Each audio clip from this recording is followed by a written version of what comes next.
হালার পুথালা, তোর বোনের বিয়া করছি, তুই আমার শালা। এই ছোট্ট কালো হাঁসটি হাঁস হয়ে পুকুরে সাঁতার কাটতে পারে না। बेकार है भैया, मैं तो टूट गया। সাঁতার না জানার দুঃখে জঙ্গলে এসে হাঁসটি বসে বসে কাঁদতে থাকে। তা দেখে জঙ্গলের প্রাণীরা এসে বলে, বাইক না তোমার বডির এই অবস্থা কে? সুইমুই লাও নাকি? রক মক বাইরে গেছে।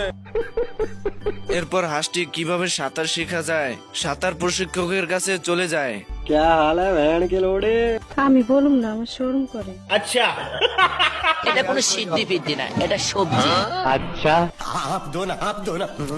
কিনছি রে কিনছি, আমি টেনশন কিনছি। সাঁতার প্রশিক্ষকের কাছ থেকে বুদ্ধি নিয়ে সাঁতার কাটতে চলে আসে। वाओ क्या लड़का है, वेरी हैंडसम बॉय, इससे तो बहुत मजा आएगा। সুটিয়ে লাল করে দেবো, নোংরামি বার করে দেবো। এই কুমিরটি হাঁসের বাচ্চাদেরকে দেখতে পায় এবং তাদেরকে খাওয়ার জন্য আস্তে আস্তে তাদের কাছে চলে যায়। ছোট্ট হাঁসগুলোর বিপদ দেখে এই কালো হাঁসটি চলে যায় তাদেরকে বাঁচাতে।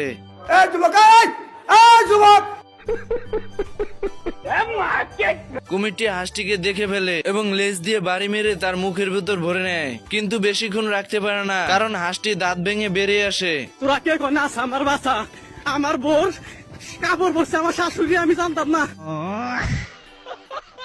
এরপর কুমির এসে হাঁসকে কামড়াতে গিয়ে গাছের গুটির ভিতর আটকে পড়ে, কিন্তু কুমির অনেক ছোটাছুটির চেষ্টা করেও বেরোতে পারে না এবং স্রোতের সঙ্গে চলে যায়। এরপর হাঁস আস্তে আস্তে নদীর কূলে চলে যায় তার বন্ধুদের কাছে। তার বন্ধুরা খুশি হয়ে স্লোগান দিতে থাকে।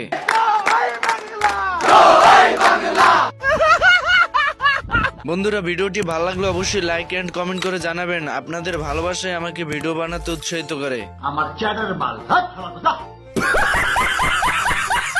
এই হাঁসটি কুকুরটিকে খাঁচায় বন্দি করে দিল্লি থেকে পাকিস্তানে নিয়ে যাচ্ছিল। তা দেখে কুকুরটি বলে ওঠে, दिल्ली नয়, पिंडी নয়, নয় অন্য কোন দেশ, সবার আগে বাংলাদেশ। আর এদিকে কুকুর খাঁচা থেকে বেরিয়ে হাঁসের সঙ্গে সঙ্গে নৌকা অব্দি চলে আসে, কিন্তু হাঁসটি বুঝতে পারে না যে কুকুরটি বেরিয়ে গেছে।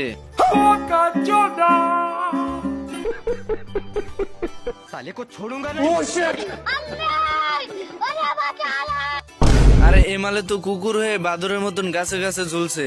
सब क्या देखना पड़ रहा है? अच्छा है मैं अंधा हूँ। তার মানে গাইস, ডিজিটাল যুগে আধুনিকতার ছোঁয়া পেয়ে সব আপডেট হয়ে গেছে।